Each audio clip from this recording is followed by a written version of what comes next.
and thanks for joining me for episode 2 of Cognitive Concurrence. That opening lyric video was done by Rusi Lyrics on YouTube. The song is by In Flames, an amazing Swedish melodic metal band. You can check them out on their website, inflames.com. I felt the lyrics were very pertinent to today's episode. You receive what you give, ladies and gentlemen. Today's episode is titled Morality and Natural Law. Learn it, know it, do it. Alright, well, before we get into today's topic, I do want to do a quick recap of last episode, episode number 1, which was titled The Difference Between Right and Wrong. Do I know the difference? If you didn't get a chance to check out that first episode, be sure to head to cognitiveconcurrence.com and click on the video show tab. All the episodes of Cognitive Concurrence are listed on that tab. So anyway, let's get right into the recap. So in the last episode, we discussed the facts that a right is any action that does not violate another person or their property. This is, like I said, a fact. This is not debatable. It is not subjective. It does not change based on geographical location or time in history. A right is any action that does not violate another person or their property. A wrong is any action that violates a person or their property. And again, this is not subjective, this is objective. It does not change based on what governments write on paper. It does not change based on geographical location or time in history. A wrong is any action that violates a person or their property, all the time, everywhere on the face of the earth, everywhere in the universe. I'll even go as far as to say. Human rights are objective, exist inherently in nature, and do not change. Again, I have to express this. We do not live in a subjective universe where natural laws change according to the whim of man. There are natural forces and natural laws in place in this universe that are objective regardless of what man thinks or chooses or decides as a society. And human rights is one of those. Human rights are objective and exist inherently in nature and do not change. No person or group of people possesses any right that we as individuals do not possess.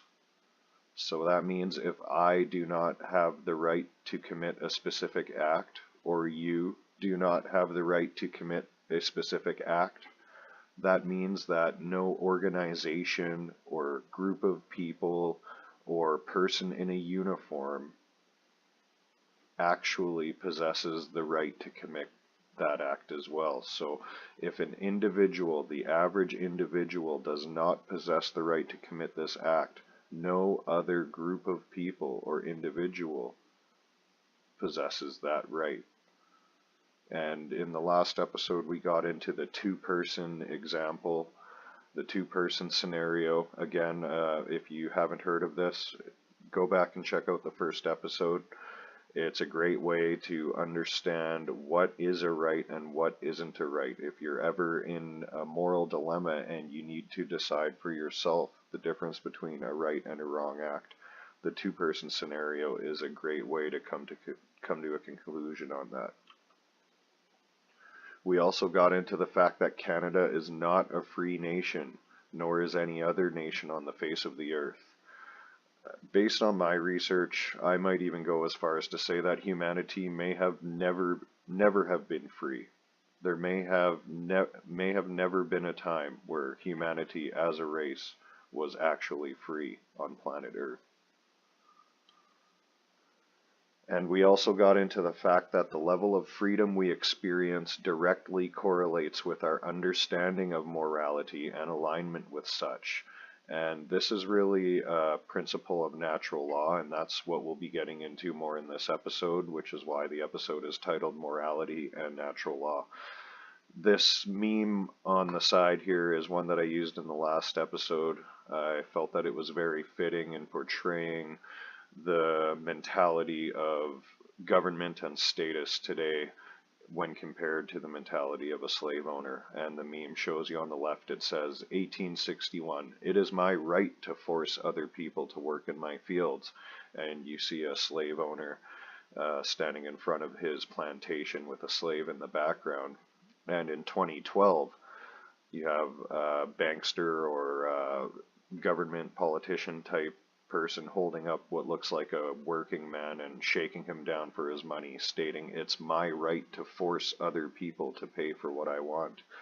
And this definitely is the mentality of a statist, and it's also the mentality of members of our government. And as we discussed in the last episode, and we'll discuss further in the second episode here, this is actually an immoral mentality to have, and any action, regardless of who commits it, if it violates a person or their property, is immoral. I'd like to get into polar dialectics. If this is a new term to any of you here, we'll define it for you now. Polar, of or relating to one or more poles, as of a magnet. Dialectics, the dialectical tension or opposition between two interacting forces or elements. So polar dialectics, as we will be discussing today, will always be referring to two or more poles that have an amount of tension between them, tension or opposition between them. Politics relative to consciousness. Government by any name is not freedom, it's slavery. Politics is a polar dialectic meant to create imbalance and infighting amongst the general population. And the imbalance is a mental imbalance. So the polar dialectics that are expressed by the mainstream media are put in place to create, first of all, a mental imbalance within the individual, and second of all, infighting amongst the society.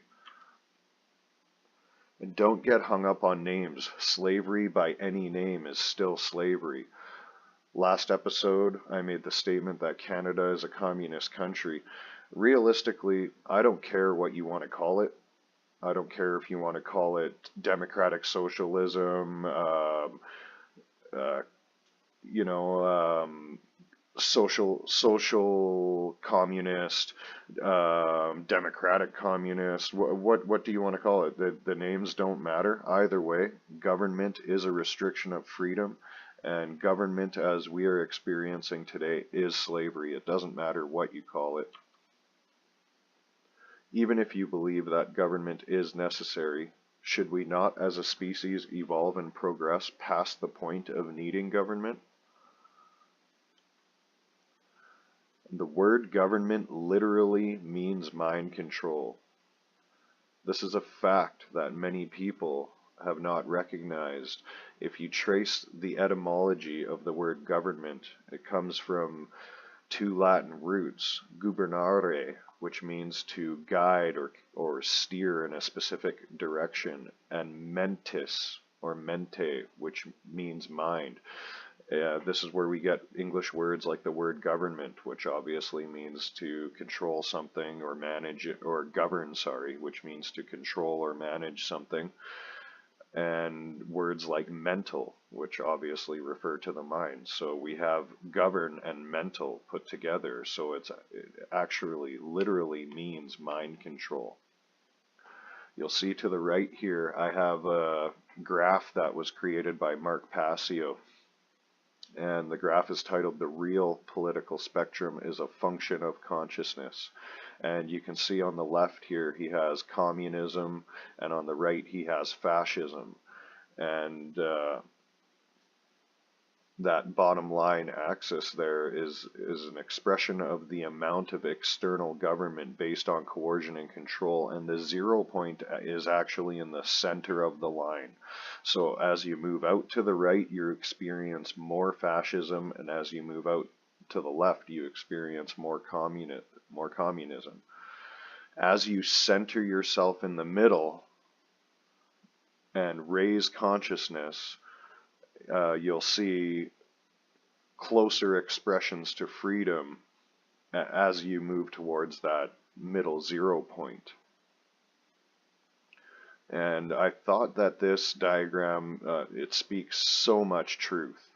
It's a very bold expression of the polar dialectic expressed in politics, and how balancing of that dialectic results in a level of consciousness that is able to express freedom. And you know, this is something that people just need to suck it up and move on. You know, a lot of people, they don't want to admit that they've been lied to their whole life. They don't want to admit that they've been paying tax money into a corrupt system their whole life. Well, you know, like, let's come to terms with reality here and just get over it. This is what everybody has to do. Stop lying to yourself. You know, like, we have the whole political spectrum expressed in an easy to understand diagram here. There's no excuse for not being able to come to terms with this information, and until we can come to terms with this and move on, we'll never progress as a society.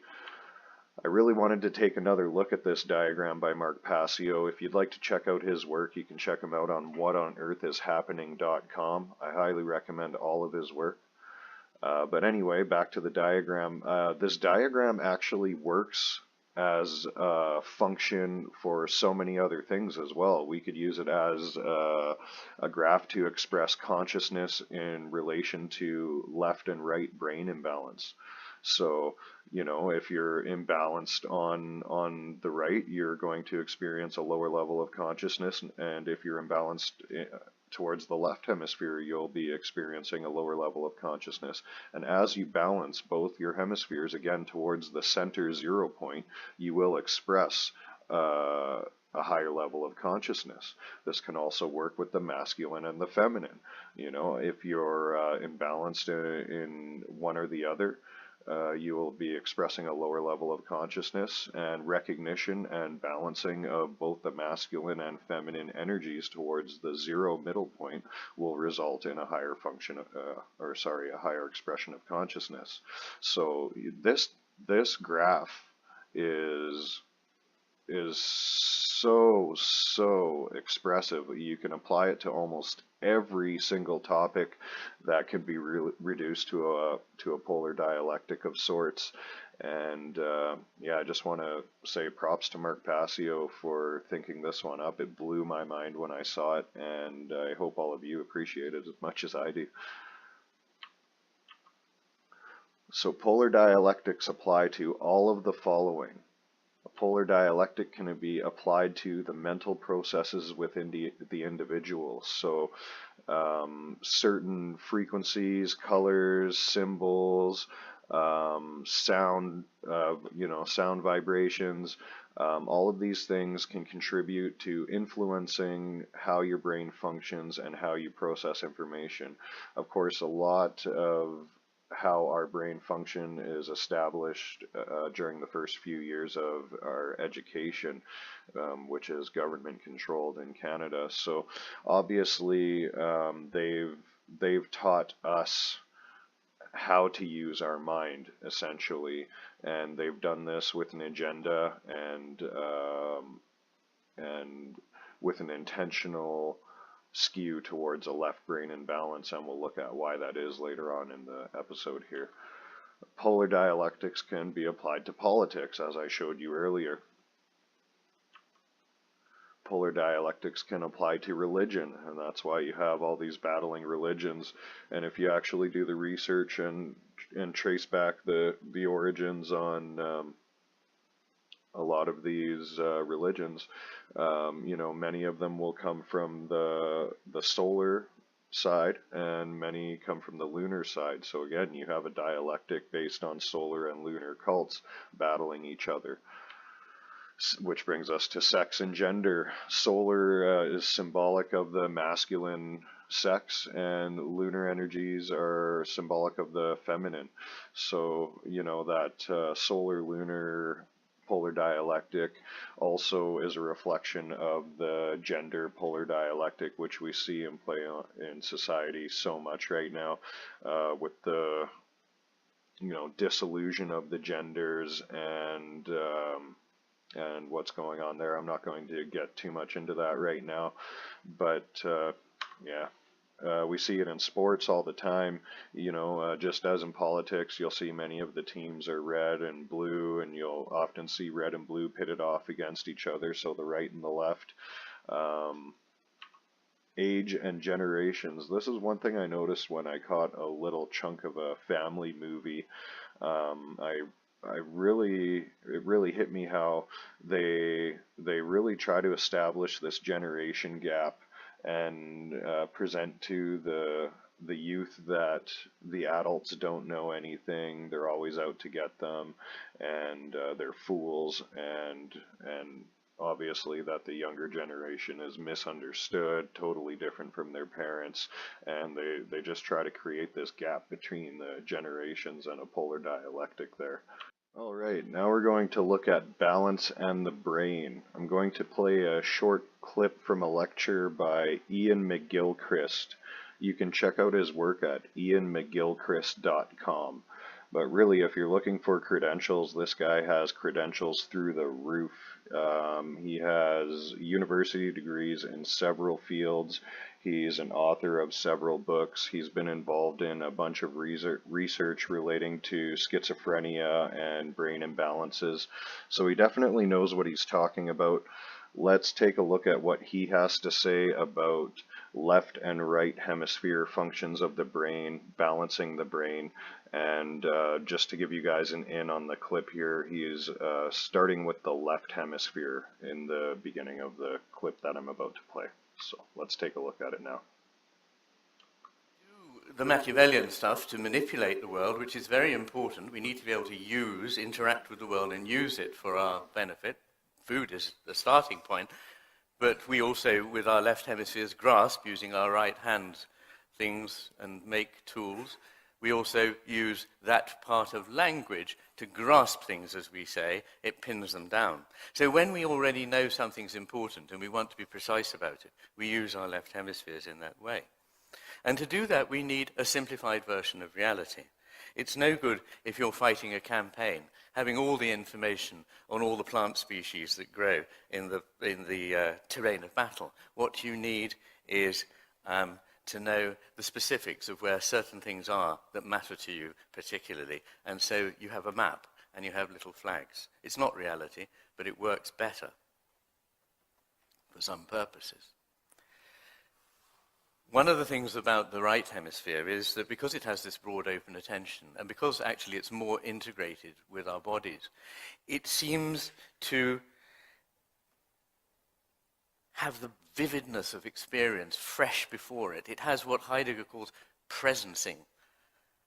Whereas the left hemisphere takes that information and uses it, disposes it in a clever way, simplifies it, and it represents it. And one way of talking about this is of something a bit like a map of the world, which has its uses. And language can be part of that map. It's tokens for things, words for realities. And in the left hemisphere of the brain, one sees this representation going on. Now, this, I wanted to show you very, very briefly some pictures. This is with one hemisphere inactivated at a time. So on the left, you've got a tree drawn by both hemispheres. In the middle, you've got the left hemisphere's version. Notice the left hemisphere is only interested in the right side of space. You can see this on any acute medical ward with somebody who's had a right hemisphere stroke. They may neglect anything on the left because it's not of use to the left hemisphere. It's only the bit that it's interested in using. And you can see how exuberant the You can see how exuberant the tree by the right hemisphere is. This is flowers, a similar picture, reduced to symbols, tokens, by the left hemisphere. These are all drawn by the left hemisphere, and as you see, on the left you have a cube, but it has no depth. You have a table, similarly. You have a tree reduced to a few lines. You have a person reduced to a formula. And you have a flower there, which is a purely symbolic flower. So that is the nature of that kind of reality. Here I just show that the right hemisphere has much more depth, less symbolic representation, more the actual in-depth experience. And here is an illustration from a book of Gazzaniga's showing after an operation, that's the lower level, after the commissurotomy, that's when the corpus callosum is divided, so that the two parts of the brain can't speak to one another. Before the operation, obviously draws a very good cube with the right hand, but that information has come from the left hemisphere, because when it's cut off, look what it does. It's a flat representation. So there's something that's happened there to the three-dimensional nature of reality. Now, I haven't got time to go into all these differences, and I haven't got time to talk, unfortunately, about the asymmetries of the brain. There is a long, long chapter in my book in which I talk about all the evidence that I've gathered about the way it affects the asymmetries between the hemispheres give us different takes on the world. The newness of the right hemisphere makes it a devil's advocate. It's always on the lookout for things that might be different from our expectations. It sees things in context. It understands implicit meaning, metaphor, body language, emotional expression in the face. It deals with an embodied world in which we stand embodied in relation to a world that is concrete. It understands individuals, not just categories. It actually has a disposition for the living rather than the mechanical. And this is so marked that even in a left-hander who is actually using their right hemisphere in daily life to manipulate tools with their left hand, it is their left hemisphere, not their right hemisphere, in which tools and machines are coded. So this is very interesting. And it changes the view of the body. The body becomes an assemblage of parts in the left hemisphere. There's a different emotional timbre. I wish I had time to talk about it, as about how it affects our understanding of music, time, and the self. If I had to sum it all up, I would get away from all those things that we used to say, reason and imagination. Let me make it very clear. For imagination, you need both hemispheres. Let me make it very clear. For reason, you need both hemispheres. To do a kind of very schematic, rationalistic processing like a computer would, you can use your left hemisphere. But to reason fully, you need both hemispheres. And a lot of mathematical thinking and deduction is done in the right hemisphere. So if I had to sum it up, I'd say the world of the left hemisphere, dependent on denotative language and abstraction, yields clarity and power to manipulate things that are known, fixed, static, isolated, decontextualized, explicit, disembodied, general in nature, but ultimately lifeless. The right hemisphere, by contrast, yields a world of individual, changing, evolving, interconnected, implicit, incarnate, living beings within the context of the lived world, but in the nature of things never fully graspable, never perfectly known, as we think.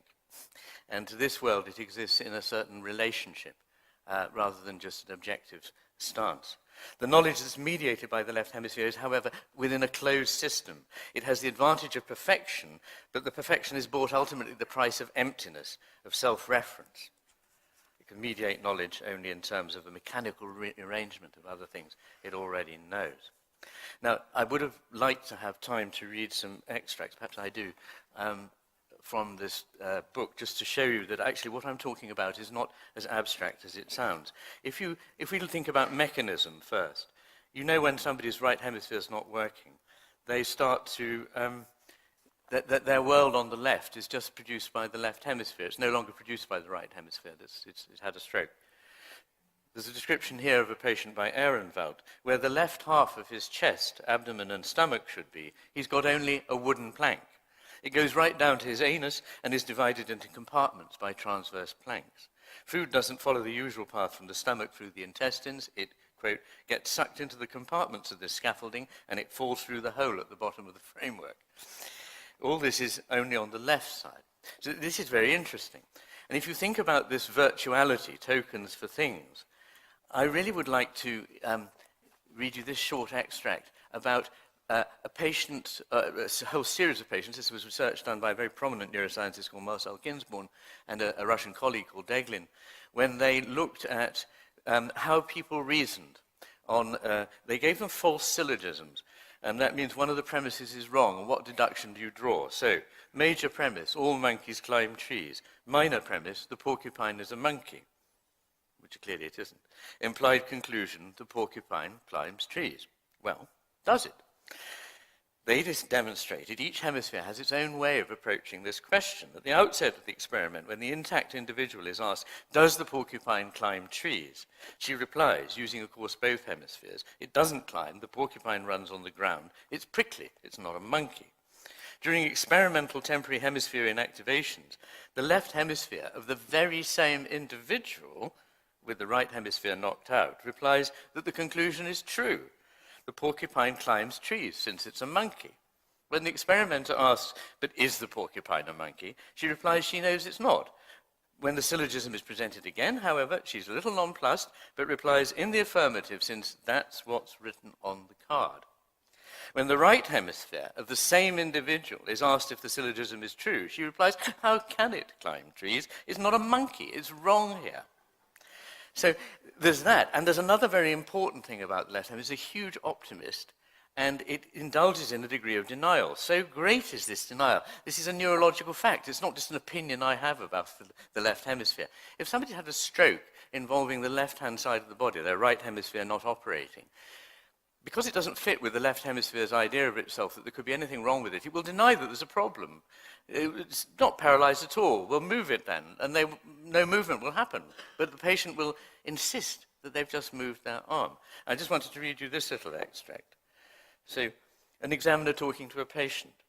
Whose arm is this? That's pointing to the paralyzed arm. It's not mine. Whose is it? It's my mother's. How on earth does it happen to be here? I don't know, I found it in my bed. And so on. And then when the hemispheres are, when there's a procedure whereby you can temporarily activate the right hemisphere, she goes back to completely accepting that she's got a paralyzed arm. But once that wears off, she goes back to, it's my mother's, nothing to do with me, Gov. So there's something there which is really extraordinary happening, which you can actually see happening, which is about denial. Now, I'm going to be very quick now and just talk about the broader implications of what I've just said to you. There's a problem here about the nature of the two worlds. They offer us two versions of the world, and obviously we combine them in different ways all the time. We need to rely on certain things to manipulate the world, but for a broad understanding of it, we need to use knowledge that comes from the right hemisphere. And it's my suggestion to you that in the history of Western culture, and I deal with this in the second half of the book, in Greek culture, in Roman culture, and indeed in our own culture since the Renaissance, things started in the 6th century BC, in the Augustan era, and in the 15th, 16th century in Europe, with a wonderful balancing of these hemispheres. But in each case, it drifted further to the left hemisphere's point of view. The Enlightenment specialized in separating the head from the body. In fact, the French Revolution developed a special technique for doing this. What I'd like to bring to your attention is Berlin's famous characterization of this Western way of thinking. He said there were three things which applied, in our view, to all knowledge. All questions can be answered. Anyone who's lived knows that can't be right. All answers can be transmitted to others. They can't. They're not information that can be fed in, like into a computer. You need to draw it out of someone else who has to already have it in them. And all answers are compatible. If only. So when you come a little bit later to Blake, I put this up because it shows the picture of the spirit of Milton entering his body through his, as he says, through the left tarsus, going direct inspiration to his right hemisphere, in fact, in an area near the limbic system, which is the part that serves emotional understanding. Blake knew that opposites, innocence and experience, share something of one another. Nowadays we live in a world which is paradoxical. It's very frustrating. We pursue happiness, and it leads to resentment, and it leads to unhappiness, and it leads, in fact, to an explosion of mental illness.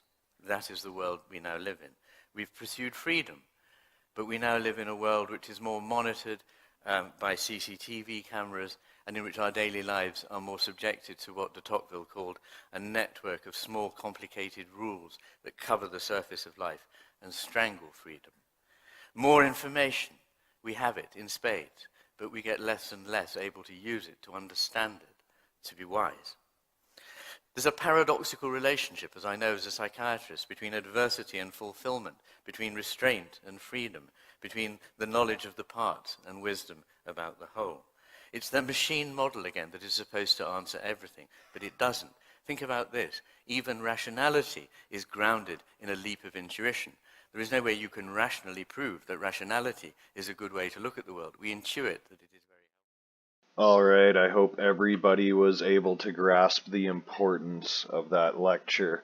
A couple key points I wanted to bring up was, first of all, obviously, a current Western society is in a predominantly left brain imbalanced state.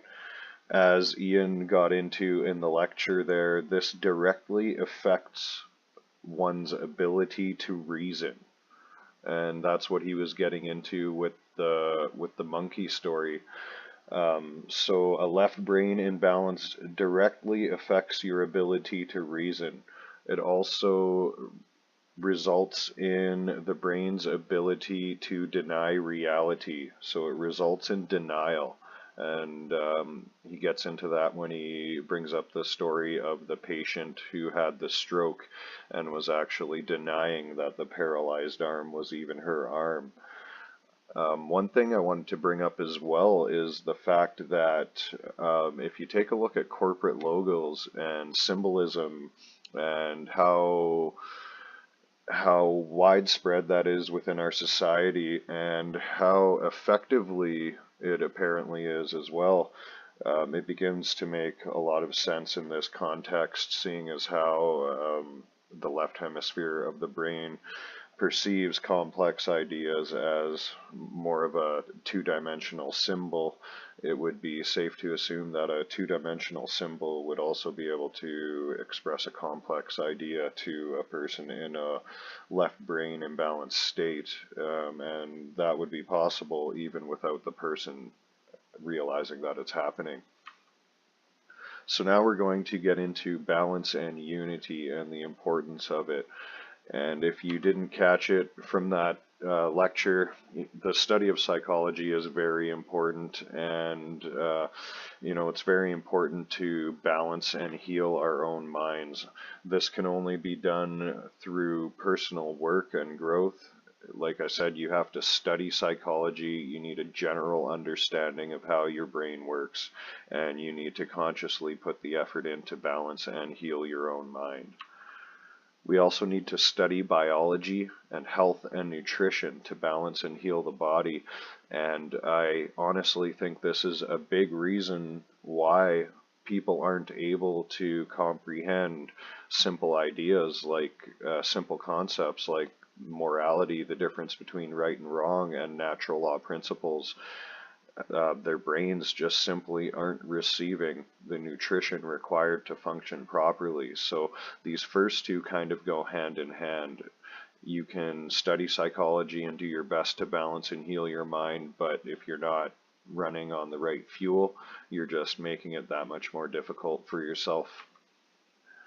And it's also important to take up non-religious spiritual development. And when I say non-religious, I'm not necessarily speaking of any particular school, so I'm not speaking of Christianity or Buddhism or anything like that. I'm specifically speaking of organized religions that require you to adhere to specific regimens and adhere to specific policies, go to specific locations, stuff like that. So what you want to do is focus on your own personal spiritual development in the ways that are synchronistic with you and and the ways that you feel benefit you the most, and don't let any external source put any restrictions on this or tell you what you need to do. And we also need to balance the trinity of the body, mind, and spirit. We can't just be healthy physically or just intellectually healthy or just spiritually healthy.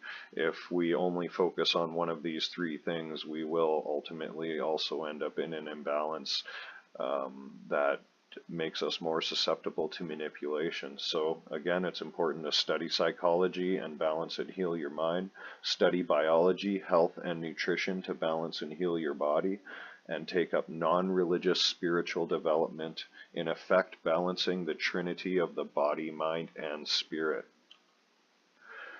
This is very hard work, folks, and it takes a long time. You know, I myself started this process in my 30s, and you can't expect to spend 30 years abusing your body, mind, and spirit and, you know, fix it in 3 months' time or something like that. It takes a long time, and there's no stronger adversary than yourself. So it is very, very hard work. And you have to be willing to do what it takes to achieve the goals that you set your will towards. And there is no arrival point to development and progress. You're not going to achieve some sort of mental enlightened state that will allow you to never take in knowledge again. You aren't able to follow a nutrition and workout regimen for 3 months and achieve a state of physical fitness that allows you to never have to worry about your nutrition or exercise again. And you will never reach a state of spiritual enlightenment that is the ultimate and pinnacle, and you'll have nowhere else to go. That's just not how it works. In this realm, it's about constant progress, and basically if you're not growing, you're dying. So remember, folks, it's hard work, it takes time, and there is no arrival point. Now we're going to get into natural law, and first of all, we're going to briefly run over what natural law is not, because when people hear the term natural law, they have a lot of preconceived ideas in their mind that are tied to terms and ideas that are propagated by education and mainstream sources. And I think a lot of the people that even lean more towards those theories and ideas don't even fully understand everything involved with those. But we're not going to get into that. We're just going to take a quick, brief look at what natural law is not. So natural law is not subjective. That means it is not subject to other things. So man does not dictate natural law. Being in a different location doesn't change natural law. The time of day doesn't change natural law, etc. It is not subjective. It is not Darwinian theory. So when we use the term natural law here, we are not talking about Darwinian theory of evolution. We are not talking about natural selection. We are not talking about survival of the fittest.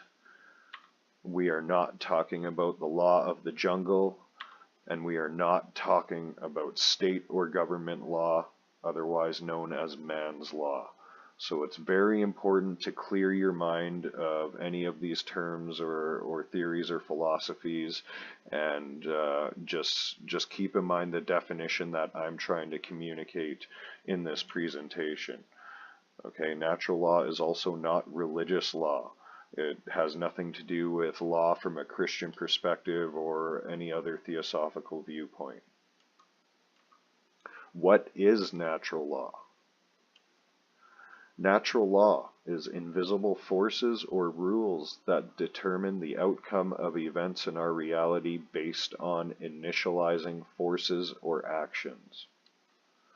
Natural law is objective, meaning it is not subjective. It exists in and of itself and does not change. A great example of a natural law is the law of gravity. Gravity doesn't change based on geographical location.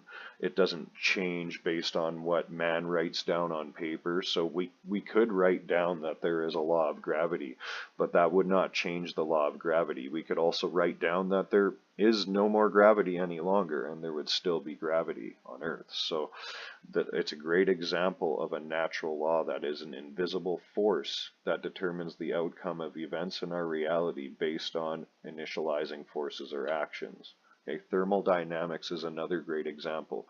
If you have an object that is very hot and you place a cooler object in contact with the hotter object, heat energy will transfer from one object to the cooler object, making that cooler object warmer. It's a law of thermodynamics, and it doesn't change. It's a fact. The law of rhythm is another law. So if you were to grab a pendulum and raise it to one side and assume that there was no resistance whatsoever, no friction, that pendulum would swing the exact height on the other side as you had raised it on the opposing side. So the law of rhythm is another law that is governed by an invisible force that determines the outcome in our reality based on the initializing force or action. Cause and effect is another natural law. So for every effect there is a cause. You know, every action there is a reaction, an equal and opposite reaction. Cause and effect, natural law. Natural law, as we will be discussing it, is a set of rules within our reality field that govern the outcome in our environment based on the actions we choose to take.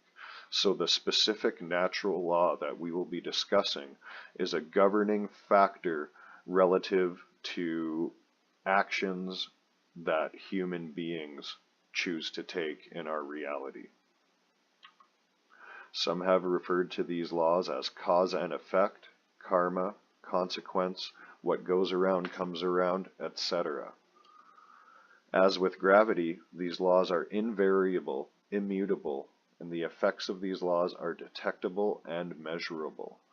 And a lot of people will want to dispute that, but nobody can deny that if you walk into a room where two people have been fighting, you can feel the emotional and mental atmosphere in the room and the negativity in the room. Nobody even has to say a word. Even if you didn't see the individuals, you would still feel this energy. There is a measurable, noticeable effect just from emotional and mental states. And there are also measurable effects on some negative actions. A very simple example would be if I walked up to somebody and punched them in the face for no reason, and then they in turn punched me right back in the face for no reason. That would be a cause and effect related to an action that a human being decided to make. Yes, the effect is also from another human being, but like I said, we're just trying to look at a very simple example here. As you sow, so shall you reap.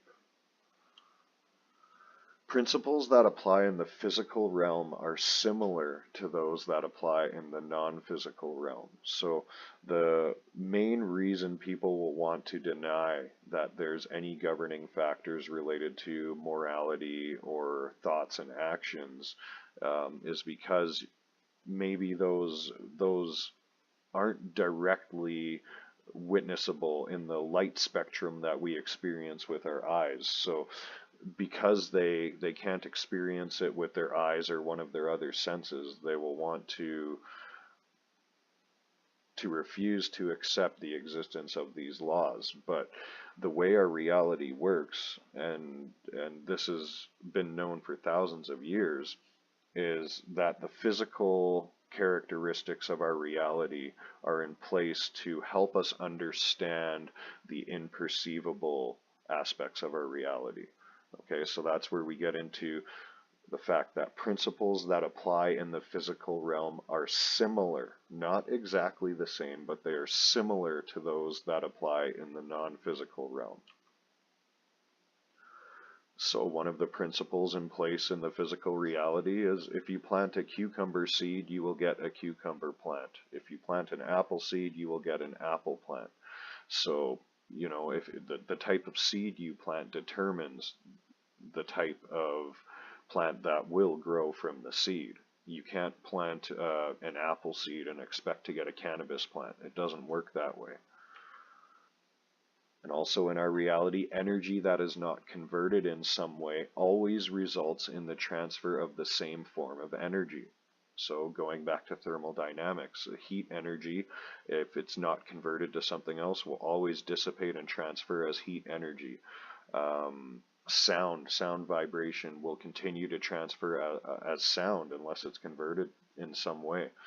Combustion energy will continue to express the energy that is expressed by the initial combustion unless something is in effect to convert that energy. Okay, so why is this important?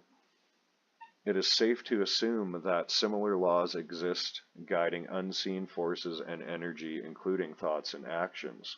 So just as with energy forms and seeds, if we are planting or expressing negative or immoral thoughts and actions, is it not safe to assume that those negative thoughts and actions will continue to transfer through our reality in the same state that we have expressed them in? So if every single person in our reality is thinking and behaving in an immoral way, would that not in turn result in an immoral expression in our reality? This is immediately measurable with some thoughts and actions, and I ran over that in the last slide. So again, there are some thoughts where you can immediately feel the result of the energy being transmitted, and there are some actions with immediate consequences. Jumping off of a high building directly onto pavement is a great example. So you took an action and a specific result happened based on laws in our environment. This brings us to the importance of morality. Natural law dictates that if we promote, commit, or condone rights violations, our rights will continue to be violated. So again, this is just a form of energy that we are putting forth into our reality field. So if we are not respecting human rights and we are violating human rights, it will ultimately lead to the same happening to us. It is an unavoidable fact in our reality. The world is becoming less free as time progresses and governments grow in power. And as we become less moral as a society, more immoral. So this is one of the results that we can witness in our reality relating to this natural law principle. As we become more immoral, the power of governments grows and we become less free. And if you think you're free, you're lying to yourself. And many of the people that I speak to on the street, they think they're free. They honestly believe this. And for that reason, I feel it's important to actually define freedom. So let's take a look at the definition of freedom. Freedom, the condition of not being constrained or restricted in a specific aspect of life by a government or other power. Let that sink in for a second. Freedom is the condition of not being constrained or restricted in a specific aspect of life by a government or other power. Well, in the West, we are constrained and restricted in every aspect of life, from marriage to vehicle ownership to property ownership to what you can do for a living, what types of food are available, what types of medicines available. Every single aspect of our reality is under conditions and constraints. So by definition, we are not free. If you think you are free and you live in Canada, you do not understand the definition of freedom. Literally. That's a fact. We are not free by definition of the word.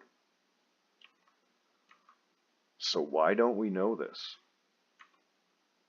Information on how biology, psychology, science, nutrition, and most other things work is intentionally hidden. This is done to create a power differential, making control and manipulation of whole societies possible.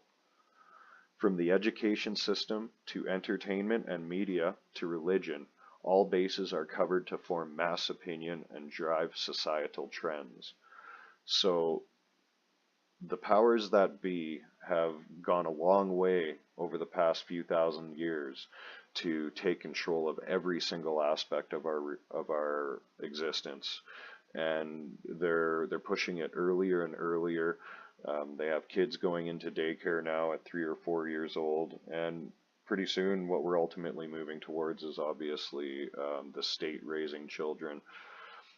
They had a few problems with that in Nazi Germany, so I'm sure they're working on the psychological aspects that would make that possible.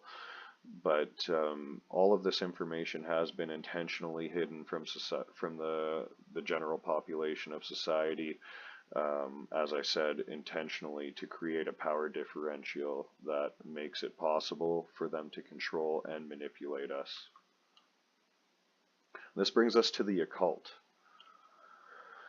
The occult means hidden. Sorry, occult means hidden. It does not mean evil, satanic, bad, or dark, although all of these may be included in the occult. So, occult, like I said, simply means hidden. And yes, it may contain images and ideas that some people may perceive as bad or dark, but that doesn't mean that everything in the occult is satanic or evil or dark or bad. There is also what's classified as the light occult, or a positive side to occult information. And typically when you hear the term the occult, it is referring to hidden knowledge in general. So if you hear somebody say, oh, he's studying the occult, what they're actually saying is he's studying knowledge that isn't known to the general population. Knowledge is a tool, therefore it is neutral and cannot be good or evil in and of itself. And I'll use the example of a hammer. A hammer is a tool, and a hammer in and of itself is not benevolent or malevolent, but in certain hands, a hammer can be used for good or can be used for evil. You could use it to build a home, or you could murder somebody with it. Natural law principles and how our reality works is the most occulted knowledge on earth. And when I say how our reality works, that includes how our psychology works, how our physiology works, and of course, as we discussed earlier, how the laws of our universe function in relation to actions that we choose to take. So what now? So we've discovered some of these natural laws that have been hidden from society. We've discussed some of the important topics that we need to look into ourselves. What are we going to do with this information? Well, first of all, don't believe me. Don't take this video and run with that. This is just a starting point. You need to educate yourself, look into some of the researchers I presented in this episode, look into some of the topics that I presented in this episode, and ultimately come to your own conclusions. We're not looking for believers here. We're looking for people that are willing to, pick up the ball themselves and run with ideas and formulate thoughts for themselves. Upon educating yourself, come to terms with morality in your life. Inevitably, if you sincerely search for truth, you will come to terms with the fact that morality is existent in our reality, objectively. It is possible to know and understand it, and it is possible to come to terms with this and adjust our behaviors accordingly.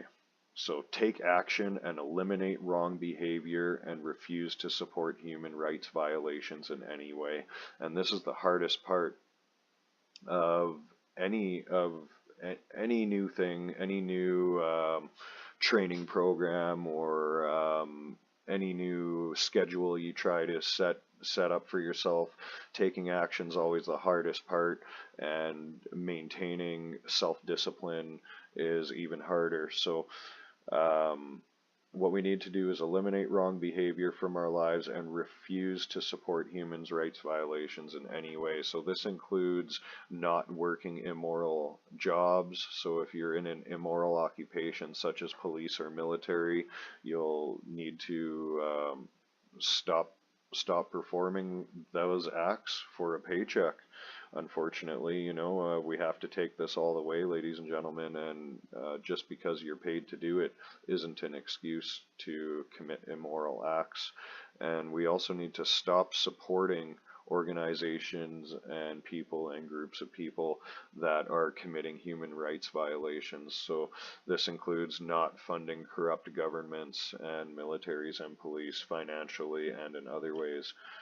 And we also need to help others to know and understand this information to the best of our ability, and communicate this to as many people as we can.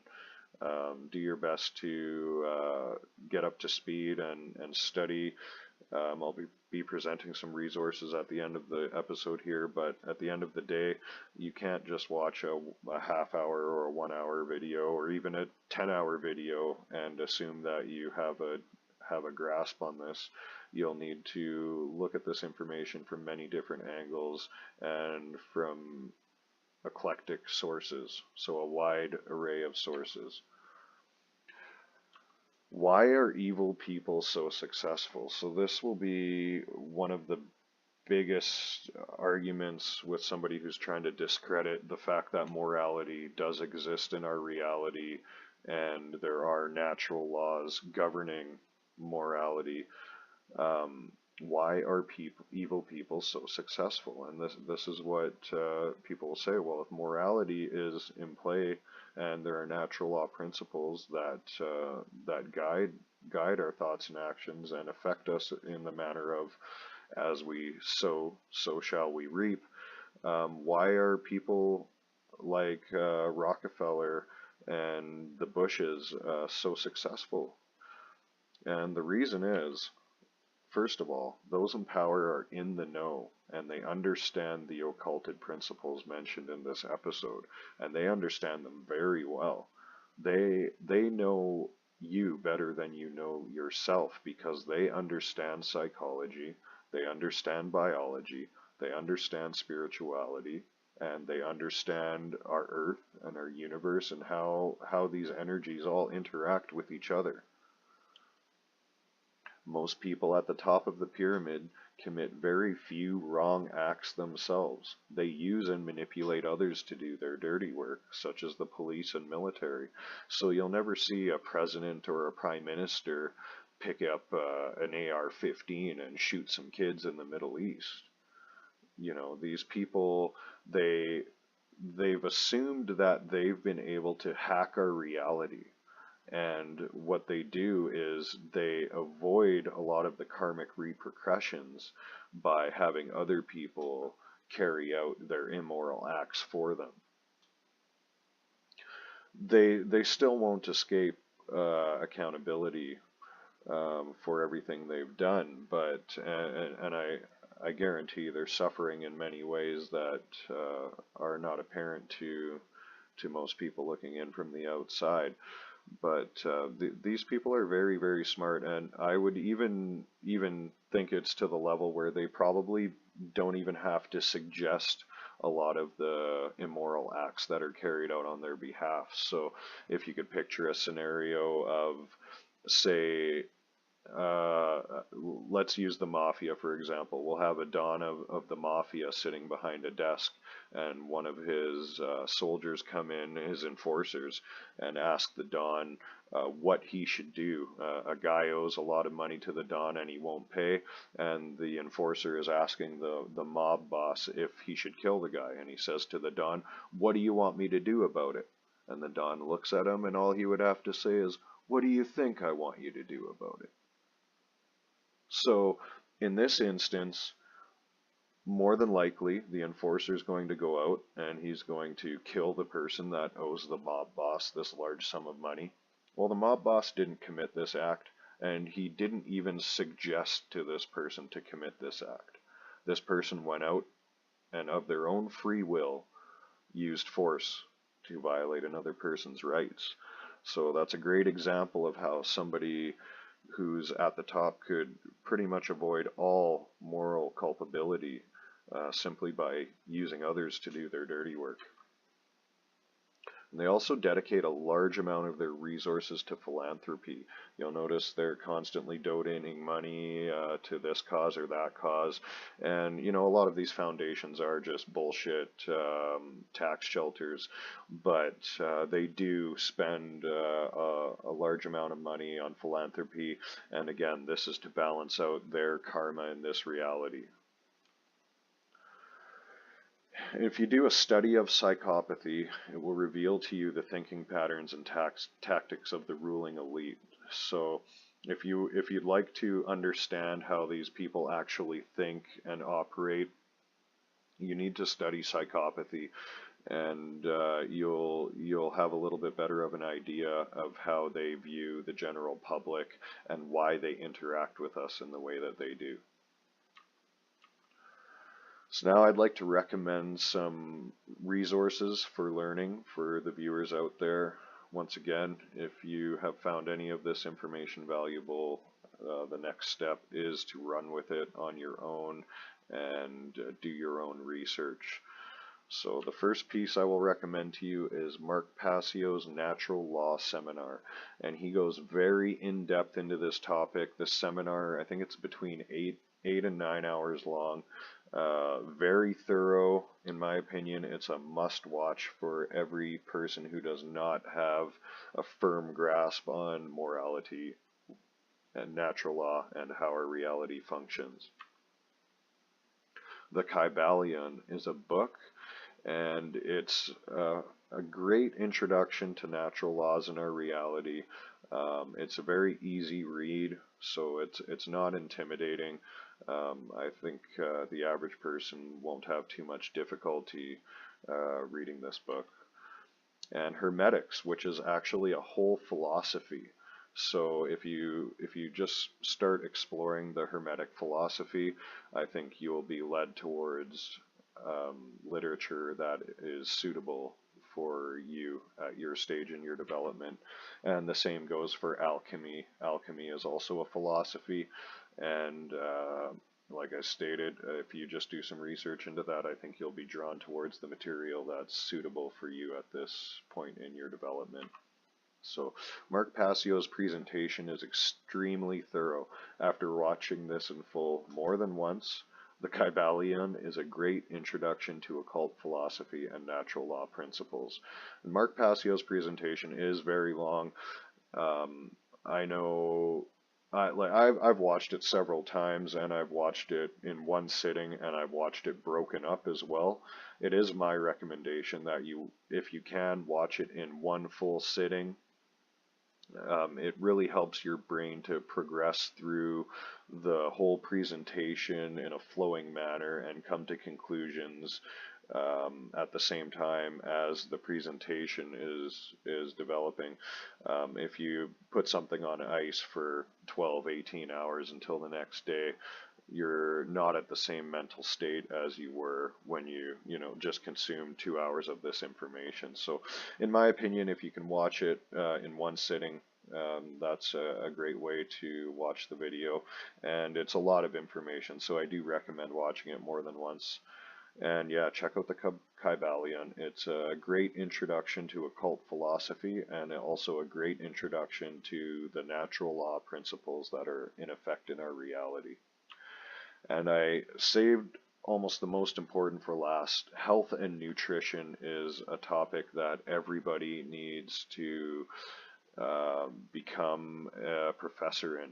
You know, we need to study our own biology, we need to study health, we need to study nutrition, we need to study psychology, and we need to implement everything that we learn into our lives. And this will help to facilitate everything else, and make everything else go much more smoothly. And I think it just, going back to what I said earlier, if your brain isn't firing on all cylinders, you're not putting the right fuel into your body, it makes it harder to comprehend even simple ideas, and it'll make it harder for you to balance your emotions, balance your brain. So if you can get your health and nutrition under control, it will help all of the other spiritual, mental, and physical development that you're going to be encountering in the future.